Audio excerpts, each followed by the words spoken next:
안녕하세요. 기독교 기본교리 성경에 관한 내용을 이어가도록 하겠습니다. 우리가 앞서 하나님의 특별 계시로서의 성경을 보았는데요. 이제 성경에서는 바로 그 성경 자체를 어떻게 이야기하는지, 바로 하나님의 감동으로 된 성경이라고 하는 주제로 내용을 이어가겠습니다. 디모데후서 3장 15절부터 17절은 이런 말씀이 있습니다. 성경은 능히 너로 하여금 그리스도 예수 안에 있는 믿음으로 말미암아 구원에 이르는 지혜가 있게 하느니라. 모든 성경은 하나님의 감동으로 된 것으로 교훈과 책망과 바르게 함과 의로 교육하기에 유익하니 이는 하나님의 사람으로 온전하게 하며 모든 선한 일을 행할 능력을 갖추게 하려 함이라 는 말씀입니다. 이 본문에 따르면 모든 성경은 하나님의 감동으로 되었다라고 이야기합니다. 하나님의 감동으로 되었다 그러면 뭔가 좀 추상적이지만 또 어떤 느낌으로는 그냥 그런 일이 있었나 보다라는 정도로 이렇게 여겨지는 표현인데요. 사실 성경이 어떻게 하나님의 감동으로 하나님의 특별 계시가 될 수 있는가, 사실 그 구체적인 과정에 대해서는 어느 누구도 우리가 알 수가 없습니다. 이해할 수도 없죠. 하나님의 감동으로 성경이 기록되었다라는 이 자체를 저희는 알 수가 없습니다. 왜냐하면 어느 누구도 그 경험을 한 사람이 없기 때문에 그렇습니다. 성경을 실제로 기록한 그 소수의 저자들 외에는 하나님의 감동으로 특별 계시를 내가 적었다라는 그 경험을 한 사람이 지난 수천 년 동안 아무도 없는 것이죠. 다만 그냥 우리가 그 과정을, 그 일이 일어난 자체를 하나님의 감동으로 되었다라는 사람의 말로 그냥 설명하는 겁니다. 좀 내용이 어려울 수 있지만 한번 생각해 보면 좋겠습니다. 하나님의 감동으로 되었다라고 하면 사실 우리에게 제일 쉽게 떠오르는 것은 하나님께서 성령을 통해서 그 성경 저자의 귀에 하나님의 말씀을 쭉 불러주시면 그 저자가 그것을 이렇게 받아 적은 것 아닌가 하는 생각을 할 수 있습니다. 근데 하나님의 감동으로 되었다라는 것은 이 받아쓰기가 아닙니다. 받아쓰기가 아니고요. 각각의 성경 저자들이 성경을 기록할 때 어떤 일이 일어난 것인지 모르지만 그때 하나님이 감동하셔서 그들이 쓰는 글을 하나님의 특별 계시의 말씀이 되게 하신 것이죠. 제가 지금 이 말씀을 드릴 때 좀 주의해서 들으셨다면, 그렇다면 이 하나님의 특별 계시라는 이 성경은 사람과 그리고 하나님의 공동 저자인가? 라는 생각을 아마 하실 수 있었을 겁니다. 어쩌면 좀 그런 비슷한 느낌일 수도 있습니다. 분명히 한 사람 한 사람의 저자가 각자의 글을 씁니다. 그런데 그 글을 쓸 때 하나님께서 뜻하신 바가 있으셔서 그 사람에게 감동하셔서 그 사람이 그 쓰는 글 또는 편지가 하나님의 말씀이 되게 하신 것이죠. 지금 보여드리는 이 명단이 구약성경의 저자들입니다. 구약성경 39권 중에 저자를 알 수 없는 책들이 있고 또 이 사람이 아닐까라고 추정되는 책들도 있는데, 지금 보여드리는 이 명단들이 이제 구약성경을 기록했다라고 하는 사람들입니다. 또 이 사람들은 우리 신약성경 27권에 등장하는 저자들입니다. 신약성경에도 저자의 이름을 알 수 없는 말씀들이 있지만 또 저자를 확인할 수 있는 사람들은 이 사람들입니다. 그런데 이 사람들이 글을 쓴 것이 지금 우리가 구약 39권, 신약 27권으로 하나님의 말씀 성경으로 받아들이는데, 우리가 잘 생각해야 하는 것은 이들이 쓴 모든 글이 다 성경이 된 것은 아니다. 이들이 쓴 모든 글이 하나님의 말씀으로 여겨진 것이 아니다라는 점입니다. 예를 들어서 바울이 쓴 많은 편지들 중에 우리에게 신약 성경 안에 들어와 있는 편지들이 있지만 바울이 쓴 편지 모두가 다 하나님의 말씀으로 받아들여진 것 아니다라는 말씀입니다. 아주 그 단적인 예가 고린도전서 5장 9절에 나와 있습니다. 내가 너희에게 쓴 편지에 음행하는 자들을 사귀지 말라 하였거니와 이 말은 이 세상에 음행하는 자들이나 탐하는 자들이나 속여 빼앗는 자들이나 우상 숭배하는 자들을 도무지 사귀지 말라 하는 것이 아니니 만일 그리하려면 너희가 세상 밖으로 나가야 할 것이라. 이런 말씀이 있는데요. 바울이 고린도 교회 성도들에게 편지를 쓴 적이 있었습니다. 그 내용 중에 음행하는 자들을 사귀지 말라 한 것이죠. 그랬더니 그 음행하는 자들을 사귀지 말라라는 것을 어떻게 적용할 것인가를 놓고 고린도 성도들 사이에 의견이 분분했던 것 같습니다. 어떤 사람은 교회 안에서 음행하는 자들이 있다면 그 사람을 징계하라는 뜻으로 받아들인 반면에, 또 어떤 사람은 교회 밖에서 만나는 세상 사람들 중에도 음행하는 사람들이 있다면 그 사람들을 사귀면 안 된다, 이렇게 의미를 좀 넓게 생각한 사람도 있었던 것 같아요. 그거에 대해서 바울이 좀 더 분명하게 그 내용을 설명합니다. 내가 음행하는 자들을 사귀지 말라라고 한 것은 이 세상에 있는 사람들을 대상으로 한 말이 아니다. 만약에 세상에 있는 사람들 중에 그런 사람들을 다 피하다 보면 우리는 세상 밖으로 나가야 한다. 이 세상을 떠나야 할 것이다. 내가 음행하는 자들을 사귀지 말라 한 것은 교회 안에 성도라고 하면서 음행하는 자들이 있다면 그들을 이방인처럼 여기라는 말이었다라는 것으로 설명하는 것이죠. 근데 제가 주의 깊게 본 표현은 내가 너희에게 쓴 편지에 라는 이것이 바로 고린도 전서에 있는 표현이라는 겁니다. 우리에게 바울이 고린도 교회에 보낸 편지는 두 통만 전해집니다. 고린도 전서와 후서이지요. 그런데 바울이 고린도에 편지를 이렇게 딱 두 통만 보낸 것이 아닙니다. 더 많은 편지를 보냈고요. 최소한 고린도 전서 이전에 보낸 편지가 있었습니다. 그 편지에 음행하는 자들을 사귀지 말라고 말한 적이 있는 것이죠. 그런데 고린도 전서 앞에 보낸 편지는 우리에게 전해지지 않습니다. 왜 그럴까요? 그것은 하나님의 말씀으로, 하나님의 특별 계시로 사람들에게, 성도들에게 받아들여지지 않았기 때문입니다. 그 편지는 고린도 교회 성도들이 받고 거기서 끝났습니다. 하나님의 특별 계시의 말씀으로 여겨진 편지, 또 글들은 특징이 하나 있습니다.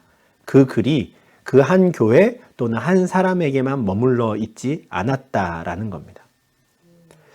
사실은 사도들이 복음을 전하고 여기저기 사방으로 흩어져서 예수 그리스도에 대한 소식을 전할 때 사도들은 실제로 그런 경험들을 한 적이 있습니다. 바울이 데살로니가 교회에도 이렇게 이야기하는데요.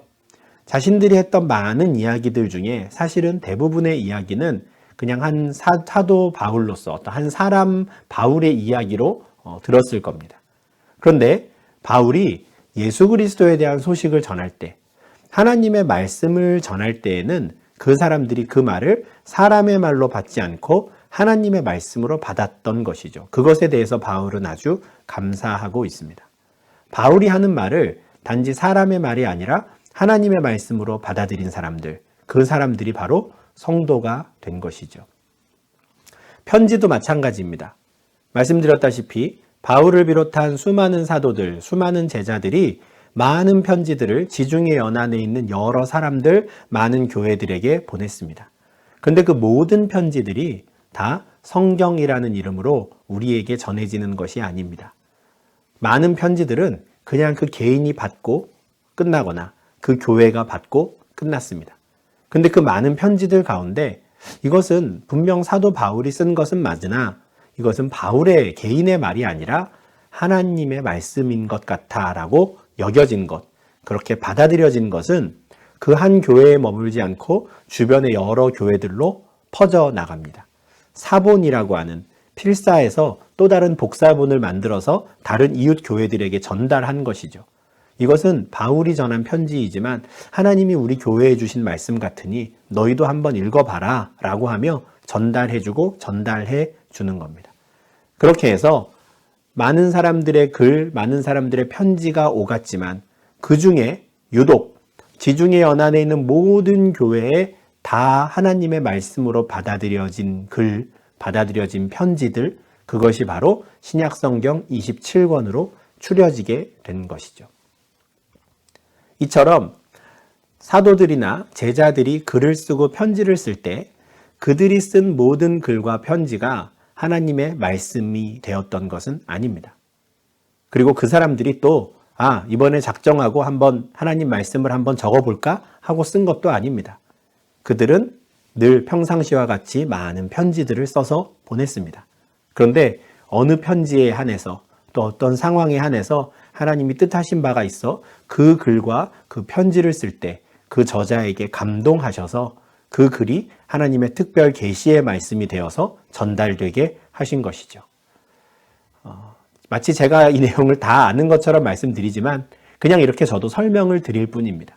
이것은 아주 신비로운 과정이었을 것이고요. 그 일을 경험한 사람들도 어쩌면 그것이 정확히 무엇인지 설명하지 못할 아주 특별한 경험이었을 겁니다.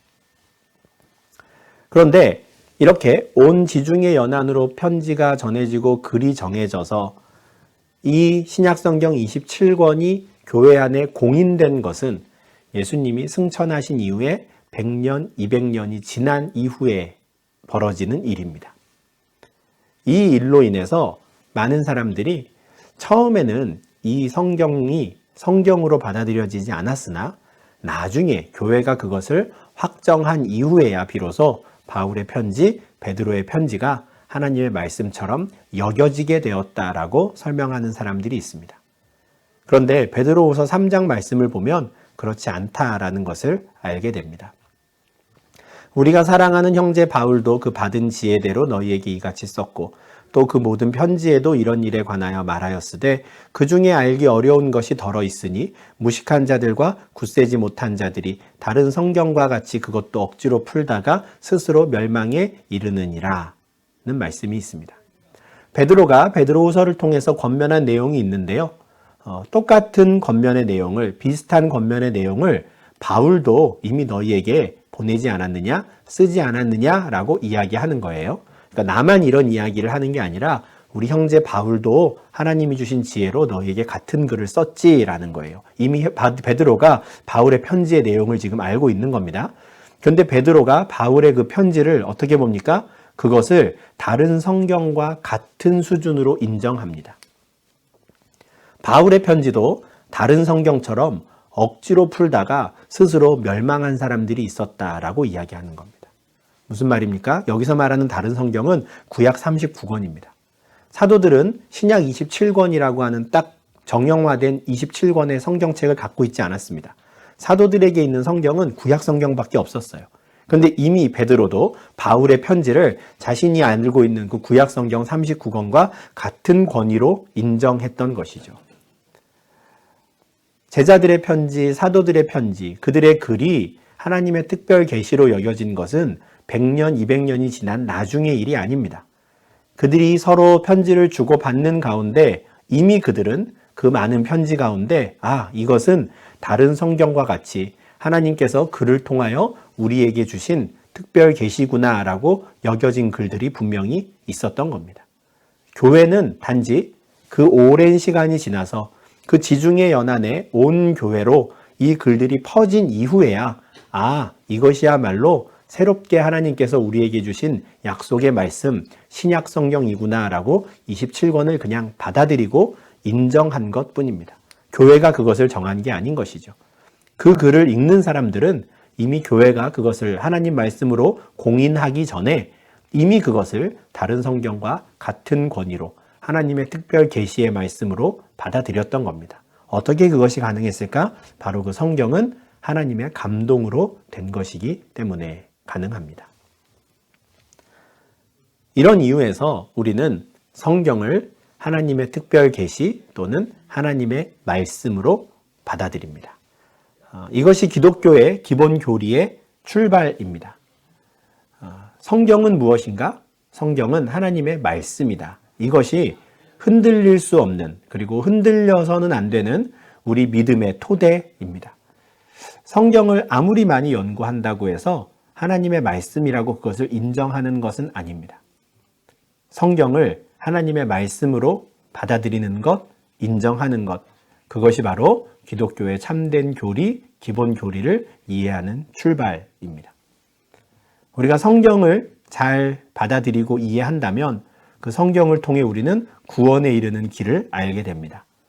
그리고 구원받은 이후의 끝이 아니라 구원받은 자들은 어떻게 배워야 하고 또 어떻게 지도를 받아야 하고 어떻게 교육을 받아야 하는지도 바로 그 성경을 통해서 알 수 있습니다. 그래서 구원받은 자들이 온전히 하나님의 사람이 될 수 있게 하는 방법, 그것까지도 다 성경을 통해서 우리는 배우게 됩니다. 다시 말해서 기독교의 시작과 끝은 바로 성경인 것이죠. 이런 차원에서 많은 분들이 기독교를 말씀의 종교다라고 이야기하기도 합니다. 성경을 통해서 구원의 길을 알았으니 이제 성경을 버리고 다른 사람 또는 다른 것을 찾아가 우리가 교훈을 받거나 교육을 받는 게 아닙니다. 구원의 길도 성경을 통해서 깨닫고요. 그리고 성경을 통해서 우리가 하나님의 사람으로 온전하게 되어가는 참된 교육도 받을 수 있는 것이죠. 그래서 구원받기 전이나 구원받은 이후에나 우리는 성경을 하나님의 말씀으로 믿고 그 성경을 읽고 묵상하는 일을 쉬지 않아야 하는 것입니다. 다만 우리가 이 특별 계시로서의 성경을 어떻게 받아들일 것인가, 이 부분에 대해서 우리는 한 가지 꼭 짚고 넘어가야 하는 부분이 있습니다. 이 성경은 성경이 하나님 말씀이구나라고 아무리 우리 머릿속에 세뇌시킨다고 해서 또는 아무리 내가 그것을 그럴듯한 인간의 말로 이해해 보려고 해도 가능한 것이 아닙니다. 성경이 하나님의 말씀이다라는 것은 오직 믿음으로 수납할 수 있습니다. 특별 계시는 믿음으로 받아들이는 것이기 때문에 그렇습니다. 그리고 이 특별 계시인 성경을 믿음으로 받아들일 때 우리는 그것을 통하여 그리스도 예수 안에 있는 구원에 이르는 지혜를 얻게 되는 것입니다.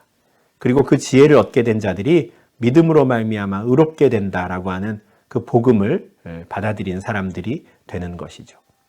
만약에 이 특별 계시의 이 성경 말씀을 믿음이 아닌 다른 것으로 이해하고 받아들이려고 한다면 그들의 눈에 이 성경은 아주 미련한 것입니다. 인간이 쓴 글, 이것이 어떻게 하나님의 말씀이 될 수 있는가? 그 자체가 아주 미련해 보이는 것이죠. 그리고 그 가운데 뭔가 허점을 찾아보려고 한다거나 아니면은 내가 그 가운데 있는 말씀들을 억지로 해석해 보려고 한다거나 하다가 결국에는 스스로 멸망에 이르고 맙니다. 이 특별 계시를 받아들이는 방법은 인간의 이성이나 논리가 아닙니다. 이 계시의 말씀, 성경이 하나님 말씀이라는 것은 우리가 믿음으로 받아들이는 것이고요. 구원에 이르는 지혜 또한 믿음으로 받아들여야 합니다. 물론 그렇다고 해서 그러면 우리가 성경을 해석할 아무런 노력도 할 필요도 없고 그냥 줄줄줄 읽고 그냥 아멘 아멘 하며 그냥 받아들이기만 하면 된다, 이런 말씀은 절대 아닙니다. 믿음으로 수납해야 된다라는 것은 대전제입니다. 성경이 하나님의 말씀이다.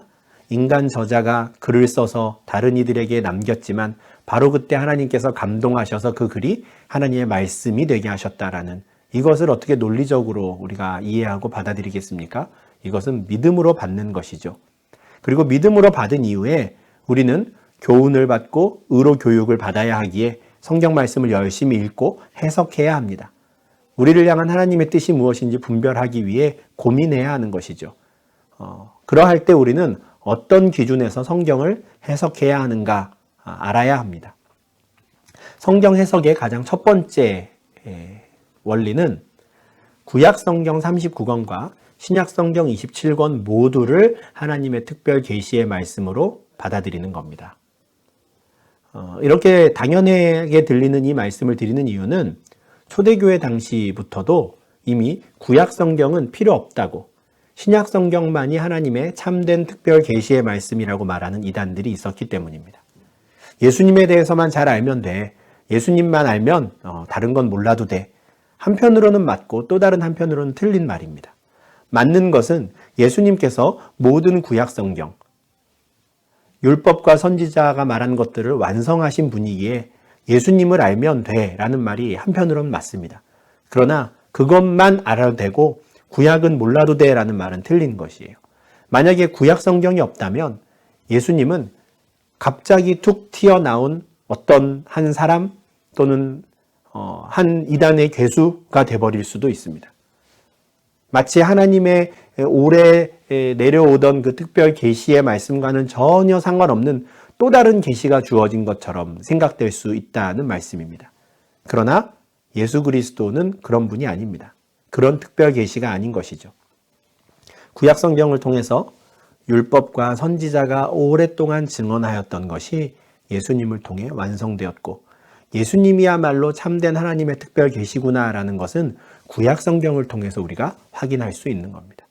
그래서 구약과 신약 모두 하나님의 특별한 계시의 말씀이다라는 걸 받아들여야 하고요. 다만 구약의 그 예언의 말씀이 예수님을 통해서 다 이루어졌고 그렇게 다 이루어진 참된 계시의 말씀이 신약 성경으로 기록되었으니 구약 성경은 신약 성경의 눈으로 바라보고 해석해야 합니다. 구약이 또 다르게 독립적으로 활동하고 신약이 독립적으로 해석되는 게 아니라 아주 유기적으로 잘 연결되어 있다는 것을 염두에 두고 읽어야 하는 것이죠. 이런 큰 전제 아래 좀 더 구체적인 해석의 기준을 좀 말씀드리면 문법적, 문예적, 신학적, 역사적 해석을 해야 합니다. 이 네 가지는 각각 필요한 대로 하나씩 사용하는 게 아니고요. 이 네 가지 해석을 함께 사용해야 하는 겁니다. 문법적이라는 것은 각 단어 하나하나 문장 한 구절 한 구절을 세심하게 살펴보아야 한다는 겁니다. 주어가 무엇이고 목적어가 무엇이고 또 각각의 단어는 어떻게 문법적으로 연결되어 있는지를 잘 보아야 합니다. 그래야 띄엄띄엄 이해하는 것이 아니라 하나님의 말씀을 문자 그대로 잘 생각할 수 있는 것이죠. 그런데 그 문법만 강조되어서는 안 됩니다. 똑같은 주어, 동사, 목적어가 비유에서는 다른 역할을 할 수 있고요. 또 시에서는 또 다른 역할을 할 수가 있습니다. 일반 산문으로 기록된 글에서는 또 다르게 해석될 여지가 있는 것이죠. 이것이 바로 문예적 해석입니다.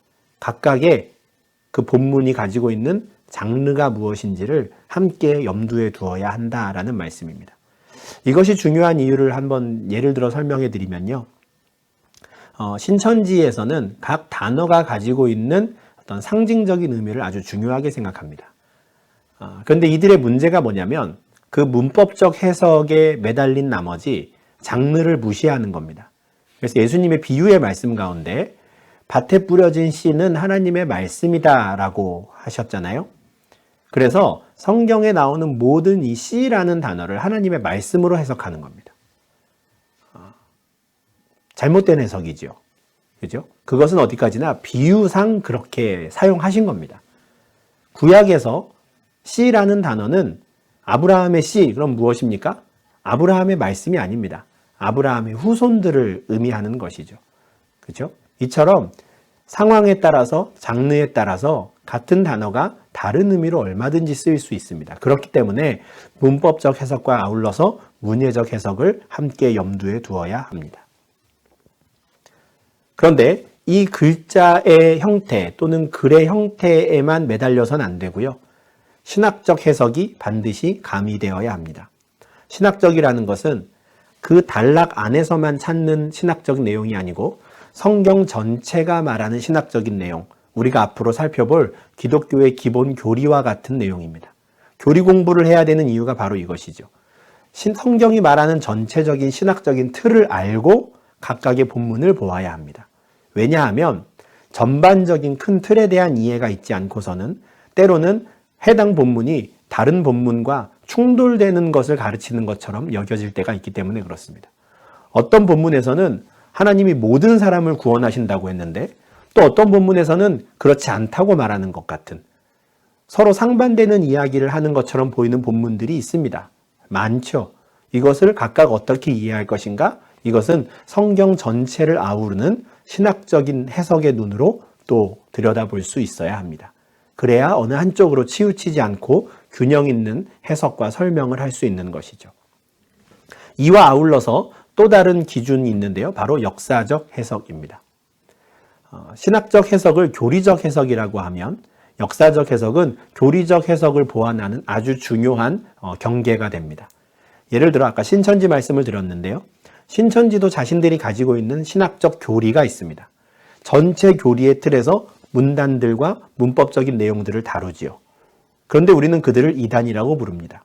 왜 그렇습니까? 그들은 역사적으로 볼 때 잘못된 해석을 하기 때문에 그렇습니다.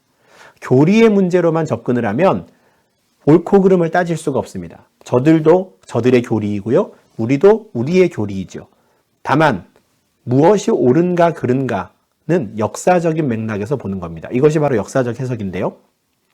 지난 2000년 동안의 기독교 역사에서 받아들여졌던 성경 해석인가를 살펴보는 겁니다.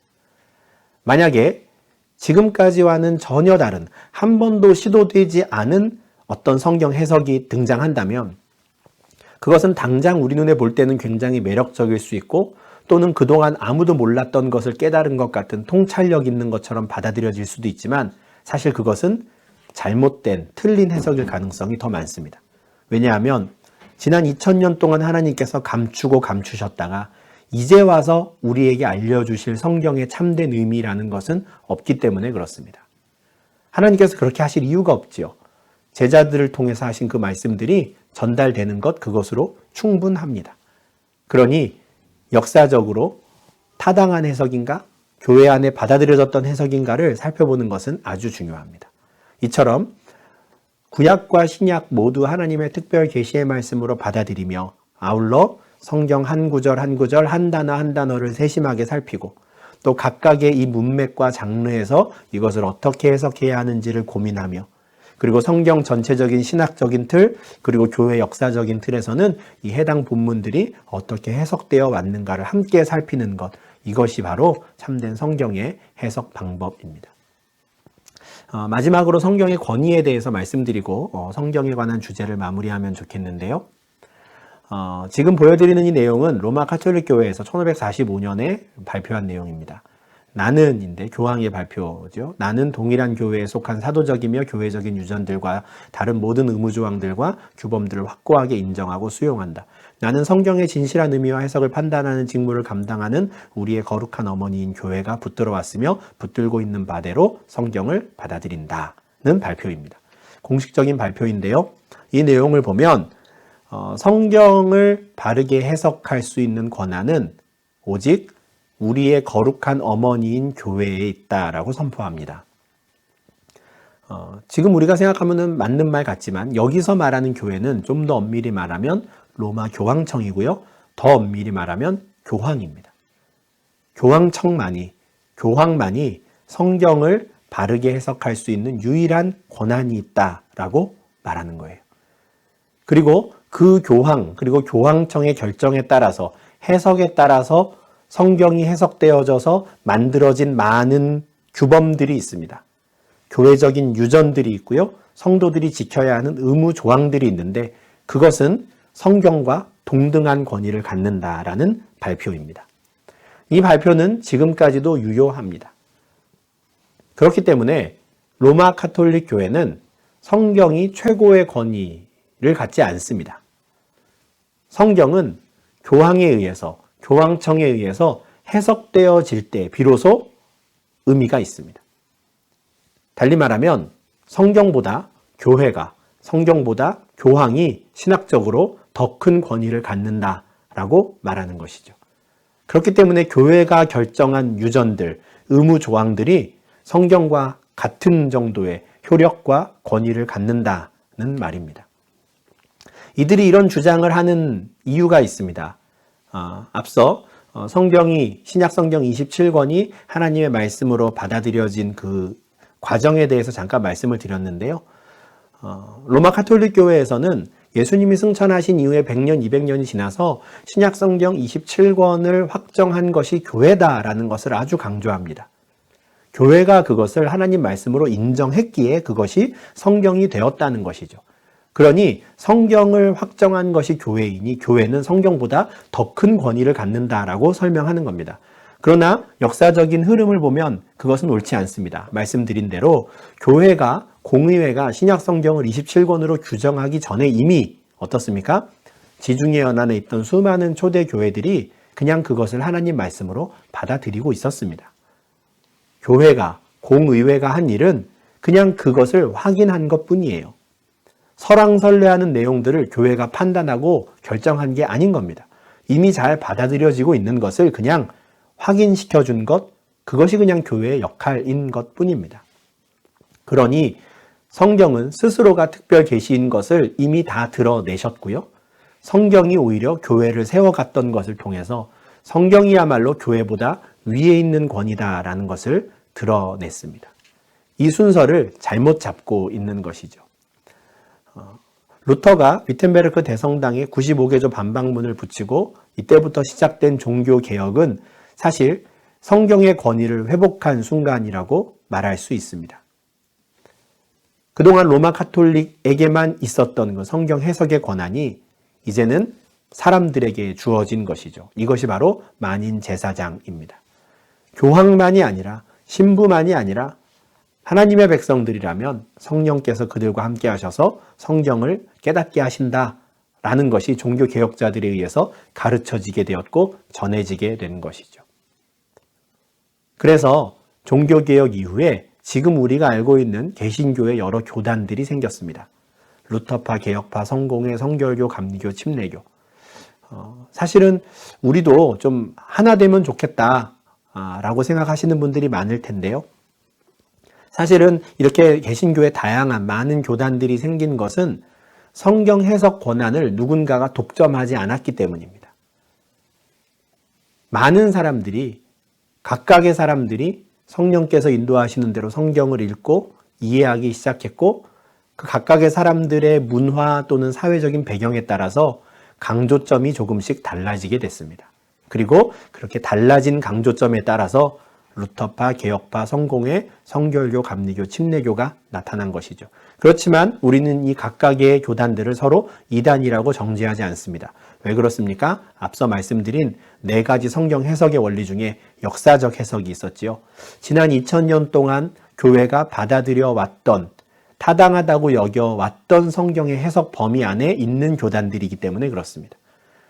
그 범위를 벗어난다면 그들은 이단입니다. 그러나 이 범위 안에 있기에 다양한 성경의 해석을 인정하는 것이죠. 이것은 성경이야말로 모든 교회의 가장 위에 있는 최고의 권위다라는 그것을 모두가 인정하고 있기 때문에 그렇습니다. 그렇기 때문에 우리는 성경을 읽을 때 아주 겸손한 자세로 읽어야 합니다. 내가 아는 지식을 가지고 성경을 들여다보는 것이 아니라 최고의 권위인 하나님의 말씀, 하나님의 특별한 계시를 우리가 깨달을 수 있도록 성령 하나님께서 우리에게 조명해 주시기를 간구해야 합니다. 성경을 읽다가 내가 알기 어려운 것이 있다는 것을 이해해야 합니다. 인정해야 해요. 내가 그래도 목사인데, 내가 그래도 공부를 이만큼 한 사람인데 이 정도는 내가 이렇게 설명할 수 있어, 저렇게 해석할 수 있어, 교만해서는 안 됩니다. 그렇게 하다간 어떻게 합니까? 스스로 멸망에 이르게 될지도 모릅니다. 우리가 성경을 읽을 때에는 겸손히 피조물인 인간에게 창조자 하나님께서 스스로를 계시하신 것을 알고 우리가 겸손히 말씀을 대해야 합니다. 그리고 우리가 말씀을 읽을 때 성령께서 조명해 주셔서 모든 것을 가르쳐 주시기를, 생각나게 해 주시기를 간구하며 말씀을 보아야 하는 것이죠. 어느 한 사람에게 그 성경의 권한이 또는 해석의 권한이 독점되어 있지 않습니다. 성령께서 모든 제자들을 사용하신 것처럼 우리가 말씀을 읽을 때 성경께서 깨닫게 하시고 가르쳐 주시기를 간구하며 말씀을 읽는 겸손한 태도가 아주 중요합니다. 이렇게 해서 성경에 관한 내용을 마무리하고요. 이제 다음 시간부터 하나님, 예수님, 성령님, 죄, 인간, 교회 등과 같은 여러 주제들에 대해서 기독교의 기본 교리를 좀 말씀을 드릴 텐데요. 성경을 가장 첫 시간 주제로 선택한 이유가 있습니다. 우리가 자칫 교리 공부를 하다 보면 이 교리를 가지고 자꾸 성경을 들여다보는 일을 하게 될 겁니다. 물론 필요한 작업이고요. 아까 말씀드린 성경 해석의 4가지 원리 중에 하나로 타당한 방법이기도 합니다. 신학적 해석이지요. 그런데 제가 이제 앞으로 말씀드릴 이 기본 교리의 내용이 다른 데서 온 게 아니라 바로 이 교리 자체가 성경에서 나온 것이다라는 것을 꼭 기억하실 필요가 있습니다. 성경을 그럴듯하게 해석하기 위해서 하나님, 예수님, 성령님에 대한 어떤 교리라는 것을 만들어서 그 교리를 가지고 성경을 들여다보는 것이 아니라 성경을 통해서 알게 된 하나님, 성경을 통해 하나님께서 우리에게 계시해 주신 만큼의 내용들을 정리한 것이 바로 교리다라는 것을 꼭 기억하셔야 하는 것이죠. 그래서 앞으로 우리가 이 주제들에 대해서 교리를 공부할 때 끊임없이 성경을 찾고 성경을 인용할 겁니다. 왜냐하면 하나님의 특별 계시인 성경 외에는 우리가 하나님에 대해서 알 수 있는 다른 방법이 없고 예수님, 성령님, 그리고 피조물인 인간에 대해서 알 수 있는 다른 방법이 없기 때문에 그렇습니다. 이렇게 선순환될 수 있으면 좋겠어요. 특별 계시인 성경을 우리가 겸손한 마음으로 잘 읽고 이해하며 그것을 통하여 알게 된 하나님, 예수님, 성령님에 대해서 깨닫고 또 깨달은 그 하나님에 대해서 다시 성경을 통해서 우리가 더 깊이 이해하는 이 선순환이 앞으로 이 기본 교리 강좌를 통해서 우리 가운데 일어날 수 있으면 좋겠습니다. 이렇게 해서 성경에 관한 첫 번째 시간을 마치고요. 이제 다음 시간에는 삼위일체 하나님 그리고 그 하나님의 사역과 또 주권에 대해서 두 번째 시간을 이어가도록 하겠습니다. 감사합니다.